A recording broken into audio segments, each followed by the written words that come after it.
മഞ്ജു വാര്യർ ഒരു കാലത്ത് മലയാളത്തിൻ്റെ പ്രിയപ്പെട്ട നായിക. സല്ലാപം, സമ്മർ ഇൻ ബത്ലഹേം തുടങ്ങി ജനപ്രിയ സിനിമകളുടെ സ്വന്തം നായികയായിരുന്നു മഞ്ജു വാര്യർ. പിന്നീട് ഇതേപോലെ ഹിറ്റ് സിനിമകൾ നിറഞ്ഞാടി നിൽക്കുമ്പോൾ ദിലീപുമായുള്ള വിവാഹം, പിന്നെ വർഷങ്ങളോളം മലയാള സിനിമയ്ക്ക് മുഖം നൽകാതെ മഞ്ജു പ്രേക്ഷകരെ നിരാശപ്പെടുത്തിയെങ്കിലും വലിയൊരു ഇടവേളയ്ക്ക് ശേഷം മലയാള സിനിമയിലേക്ക് തിരിച്ചു വന്നു. ഒരു നാൾ വരും, ഉദാഹരണം സുജാത, അങ്ങനെ ഒടിയൻ, ലൂസിഫർ വരെ താരം നിറഞ്ഞു നിന്നെങ്കിലും തിരിച്ചുവരവിൽ ലേഡി സൂപ്പർ സ്റ്റാർ പദവിയിൽ വരെ എത്തിയെങ്കിലും ഇപ്പോൾ മഞ്ജുവിന് മലയാളം അത്ര ഭാഗ്യമുള്ളതായി കാണുന്നില്ല. പല സിനിമകളും പ്രേക്ഷക ശ്രദ്ധ കിട്ടാതെ പോയി. പക്ഷേ മഞ്ജുവിനെ ഇരു കൈ നീട്ടി സ്വീകരിച്ചിരിക്കുകയാണ് തമിഴ് സിനിമാ പ്രേക്ഷകർ. ഇപ്പോൾ ആ വാർത്തയിലേക്കാണ്, മഞ്ജുവിന് വന്ന ഭാഗ്യമുള്ള വാർത്തയിലേക്കാണ് നമ്മളിപ്പോൾ കടക്കുന്നത്.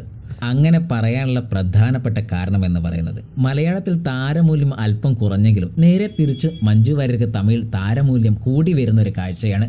തമിഴകത്തെ തിരക്കേറുന്ന ഒരു കാഴ്ചയും മഞ്ജു വാര്യർക്കുണ്ട്. മലയാളത്തേക്കാൾ തമിഴിലാണ് മഞ്ജുവിന് വലിയ അവസരങ്ങളും ലഭിക്കുന്നത്. മലയാളത്തിൽ താരം തിരഞ്ഞെടുക്കുന്ന പല സിനിമകളും സമ്മിശ്ര പ്രതികരണമാണ് ലഭിച്ചത്. സ്ക്രിപ്റ്റ് സെലക്ഷനിൽ മഞ്ജുവിന് പിഴവ് പറ്റുന്നു എന്ന് ആരാധകർക്കിടയിലും ചർച്ചയായി. ഇതിനിടെയാണ് തമിഴകം മഞ്ജുവിന് തുണയാകുന്നത്. മികച്ച സിനിമകൾ ഒന്നിനു പിറകെ ഒന്നായി തമിഴിൽ നിന്നും മഞ്ജുവിനെ തേടി വന്നു. അസുരനിലൂടെയായിരുന്നു തുടക്കം. പിന്നീട് അങ്ങോട്ട് തുനിവ്, വേട്ടയാൻ, വിടുതലെറ്റു എന്നീ സിനിമകളും നായികയെ മനഃപൂർവ്വം മലയാളത്തിൽ നിന്നും മാറി തമിഴിൽ സജീവമായതല്ലെന്നും സ്വാഭാവികമായി സംഭവിച്ചതാണെന്നും മഞ്ജു വ്യക്തമാക്കിയിട്ടുണ്ട്.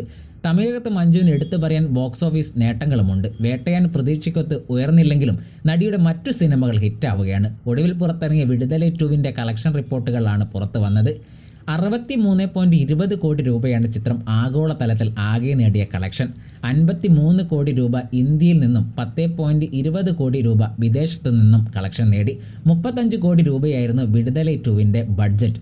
സിനിമയുടെ ഒന്നാം ഭാഗത്തേക്കാൾ 19.5% കൂടുതൽ കളക്ഷൻ ചിത്രം നേടിയിട്ടുണ്ട്. ഒന്നാം ഭാഗം ഏറെ പ്രശംസ നേടിയതിനാൽ രണ്ടാം ഭാഗം 100 കോടി കളക്ഷൻ നേടുമെന്ന് സിനിമാ ലോകം കരുതിയിരുന്നു.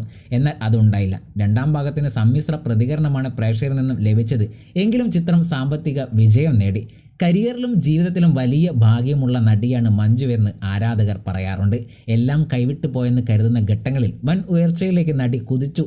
ഇന്ന് മലയാളത്തിൽ പരാജയങ്ങൾ വരുമ്പോഴും തമിഴകം താരത്തിന് തുണയാകുന്നു. 46-കാരിയാണ് മഞ്ജു വാര്യർ. ഈ പ്രായത്തിലും താരമൂല്യം നിലനിർത്തുന്ന മറ്റൊരു നടിയും തെന്നിന്ത്യയിൽ ഇല്ലെന്ന് തന്നെ പറയാം. അത്രയ്ക്കും ശ്രദ്ധേയമായ കഥാപാത്രങ്ങളിലൂടെയാണ് തമിഴിൽ മഞ്ജു വാര്യർ ഇപ്പോൾ ശ്രദ്ധ നേടിക്കൊണ്ടിരിക്കുന്നത്.